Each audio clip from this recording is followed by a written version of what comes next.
আসসালামু আলাইকুম ওয়া রাহমাতুল্লাহ। সম্মানিত দর্শক, আশা করি সকলেই ভালো আছেন। দাজ্জাল সিরিজের আজকের পর্বে আমরা আলোচনা করব দাজ্জালের কারিশমা সম্পর্কে।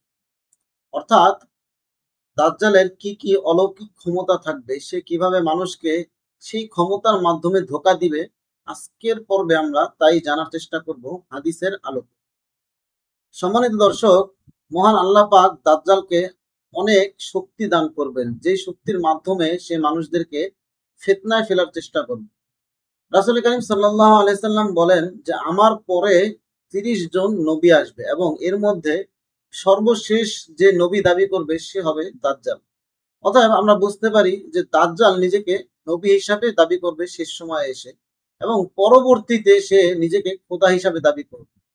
এখন প্রশ্ন হলো, যদি দাজ্জাল নিজেকে খোদা হিসাবে দাবি করে, অর্থাৎ মানুষের প্রভু হিসাবে দাবি করে, তাহলে মানুষ কেন দাজ্জালকে খোদা হিসাবে মেনে নিবে?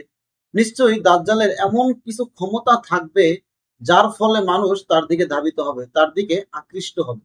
কারণ বিনা কারণে একজন মানুষ এসেই যদি বলে যে আমি তোমার প্রভু, কেউ মেনে নিবে না। মেনে নেওয়ার জন্য কিছু যুক্তি থাকতে হবে, কিছু বিষয় থাকতে হবে যার জন্য মানুষ তাকে খোদা হিসাবে মেনে নিবে।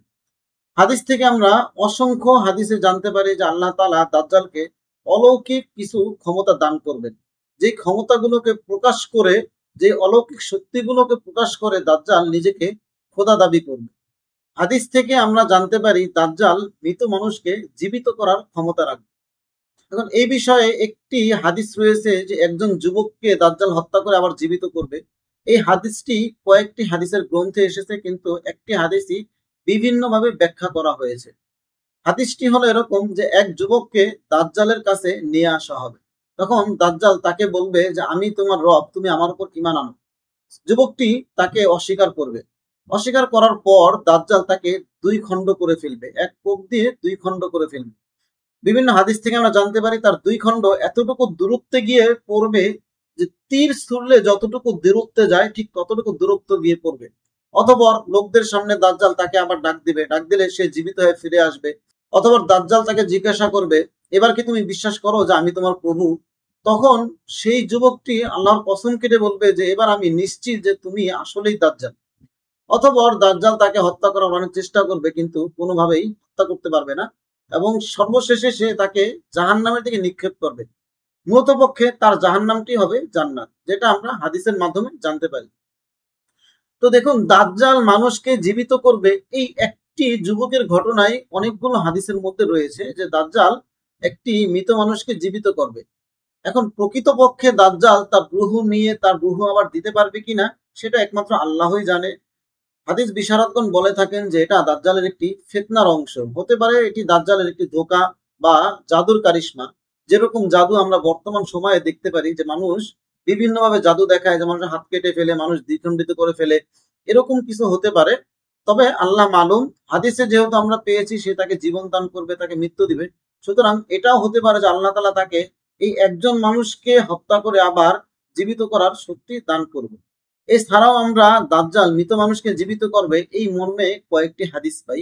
একটি হাদিসই কয়েক জায়গায় পাই, সেটি হলো দাজ্জাল এক বেদুইনের কাছে যাবে এবং সেখানে বেদুইনকে বলবে যে আমি যদি তোমার মৃত বাবা মাকে জীবিত করে দেখাই, তাহলে কি তুমি আমার উপর ঈমান আনবে কিনা? তখন লোকটি বলল যে অবশ্যই আমি ঈমান আনবো। তখন হাদিসে এভাবে আছে যে দুইটি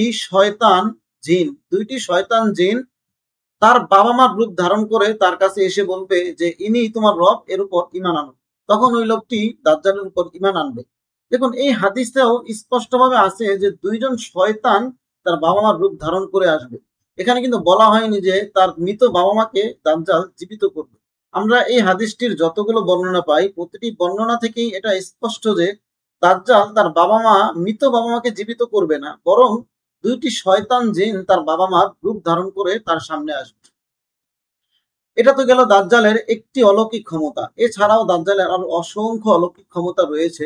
এর মধ্যে আরেকটি ক্ষমতা হলো দাজ্জাল বৃষ্টি নামাতে পারবে, জমিন থেকে ফসল ফলাতে পারবে, এমনকি দাজ্জাল কুষ্ঠ রোগীদেরকে সুস্থ করে দিতে পারবে, অন্ধ যারা তাদেরকে চক্ষু শক্তি দান করবে, এবং বন্ধা মহিলা যারা থাকবে তাদের গর্ভে সন্তান দিতে পারবে।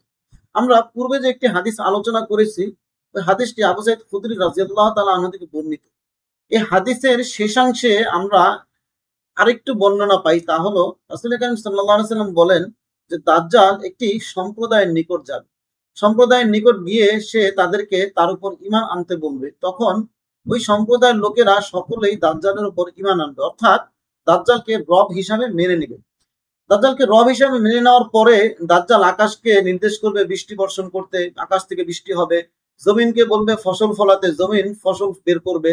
এবং ওই দিন বিকেলে যখন ওই সম্প্রদায়ের লোকদের পশুগুলো বাড়িতে ফিরে আসবে, মনে হবে যেন পশুগুলোর পেট খাবার খেয়ে পরিপূর্ণ, তাদের কুচগুলো উঁচু হয়ে গিয়েছে, তাদের স্তনগুলো দুধে পরিপূর্ণ থাকবে এবং শরীর অনেক হৃষ্টপুষ্ট থাকবে, এবং কি তাদের জীবনে অনেকটা স্বাচ্ছন্দ্য ফিরে আসবে, তারা অনেকটা আনন্দর মধ্যেই বসবাস করতে থাকবে।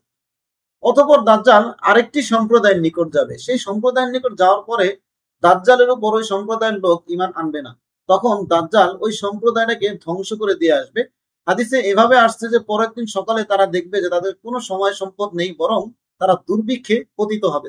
এই হাদিসটির শেষাংশে আবার বলা হয়েছে যে দাজ্জাল কুষ্ঠরোগীদেরকে কুষ্ঠরোগ থেকে মুক্ত করতে পারবে এবং সে অন্ধদেরকে চোখ ফিরিয়ে দিতে পারবে বা দৃষ্টিশক্তি ফিরিয়ে দিতে পারবে। অথচ আমরা জানি দাজ্জালের একটি চোখ কানা হবে, কিন্তু সে নিজের চোখ ঠিক করতে পারবে না, কিন্তু মানুষের চোখ ঠিক করার ক্ষমতা হয়তো আল্লাহ তাআলা তাকে দিবেন। এবং হাদিস থেকে আমরা এটাও জানতে পারি যে দাজ্জাল বন্দা মহিলাদের গর্ভে সন্তান দিতে পারবে। এটা কি আল্লাহ তাআলাই তাকে ক্ষমতা দিবেন নাকি এটা কোনো জাদু থাকবে, সেটা আল্লাহ মালুম। সুতরাং এই হাদিসটা থেকে আমরা কয়েকটি বিষয় বুঝতে পারি, তা হলো দাজ্জালের বৃষ্টি নামানোর ক্ষমতা থাকবে, অর্থাৎ দাজ্জাল যখন আকাশকে নির্দেশ করবে, আকাশ ওই সম্প্রদায়ের উপর বৃষ্টি বর্ষণ করবে। এটা দ্বারা এটা বোঝা যায় যে দাজ্জাল বৃষ্টি নামানোর ক্ষমতা পাবে, এমনকি জমিনের মধ্য থেকে সে ফসল ফলাতে পারবে। এখন বর্তমান সময়ের অনেক ওলামায়ে কেরামগণ এটা বলে থাকেন যে দাজ্জাল যে বৃষ্টি নামাবে অথবা জমিন থেকে যে ফসল ফলাবে, হতে পারে এগুলো কোনো আর্টিফিশিয়াল ইন্টেলিজেন্স কিংবা লেজার রশ্মির কারিশমা, অথবা আমরা সিনেমাগুলোতে যেরকম বৃষ্টি কৃত্রিম বৃষ্টি ফলাতে দেখি, হতে পারে এরকম কিছু। কিন্তু হাদিস দ্বারা কিন্তু আমরা স্পষ্ট বুঝতে পারি যে দাজ্জাল আকাশকে নির্দেশ করবে বলা হয়েছে। সুতরাং যেহেতু হাদিসে আকাশের কথা বর্ণনা আছে যে আকাশ থেকে বৃষ্টি নির্গত হবে, সুতরাং অবশ্যই আকাশ থেকেই বৃষ্টি নির্গত হবে। এখানে কোন রকম কৃত্রিম বৃষ্টির আশ্রয় দাজ্জাল নিবে বলে মনে হয় না, কারণ হাদিস থেকে এটা বোঝা যায় না। এরপরে দাজ্জালের কাছে আরো যে অলৌকিক ক্ষমতাগুলো থাকবে, তার মধ্যে একটি হলো দাজ্জালের কাছে প্রচুর পরিমাণ সম্পদ থাকবে।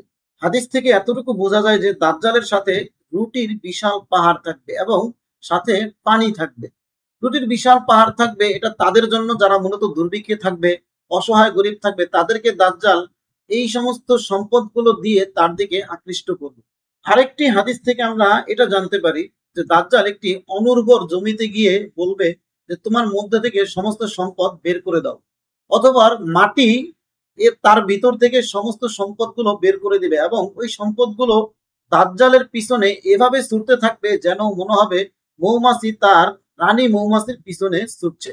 অর্থাৎ দাজ্জালের সাথে সাথে স্বর্ণ রূপা অলংকার গহনা নানা টাইপের অনেক সম্পদ তার সাথে সাথে থাকবে, এবং এগুলোর মাধ্যমে দাজ্জাল মানুষদেরকে ধোঁকায় ফেলতে থাকবে, মানুষদেরকে তার দিকে আকৃষ্ট করতে পারবে। দেখুন বর্তমান সময়ে আমরা মানুষ অল্প কিছু টাকার বিনিময়ে নিজেকে বিক্রি করে দেই। আমরা কিছু খাদ্যের জন্য দেখা যায় একজন আরেকজনকে হত্যা করে ফেলছি। অল্প কিছু টাকার বিনিময়ে আমরা মানুষকে ধোঁকা দিচ্ছি। সুতরাং দাজ্জাল যখন আমাদেরকে এত এত সম্পদ দিবে, তখন মানুষ কি কারণ থাকবে যে দাজ্জালের প্রতি মানুষ আকৃষ্ট হবে না, দাজ্জালের কথা মানুষ মেনে নিবে না? আমাদের দেশে একটি কথা প্রচলিত আছে, তা হলো বাঙালি মাগনা পেলে আলকাতরাও খায়। চিন্তা করুন, বাঙালি যদি এই দাজ্জালের এত এত সম্পদ পায়, দাজ্জালের এত এত অলৌকিক ক্ষমতা দেখে, তাহলে চিন্তা করুন এই বাঙালি কি করবে? তারা কি দাজ্জালের কথা মেনে নিবে নাকি মেনে নিবে না? দেখুন দাজ্জালের যে অসংখ্য কারিশমা গুলো আমরা বললাম, এর মধ্যে আরো অনেক অনেক কারিশমার কথা, অনেক অলৌকিক ক্ষমতার কথা হাদিসে রয়েছে। তবে এতটুকু হাদিস থেকে বোঝা যায় যে দাজ্জাল অনেক কিছুই করতে পারবে, আল্লাহ তাআলা তাকে অনেক সক্ষমতা দিবে, সে মানুষকে তার দিকে আকৃষ্ট করার জন্য সকল ধরনের চেষ্টা করবে। সম্মানিত দর্শক, আজকের এপিসোডে আমরা জানলাম যে দাজ্জালের কি কি অলৌকিক ক্ষমতা থাকবে এবং এগুলোর মাধ্যমে সে কিভাবে মানুষদেরকে ধোঁকা দিবে।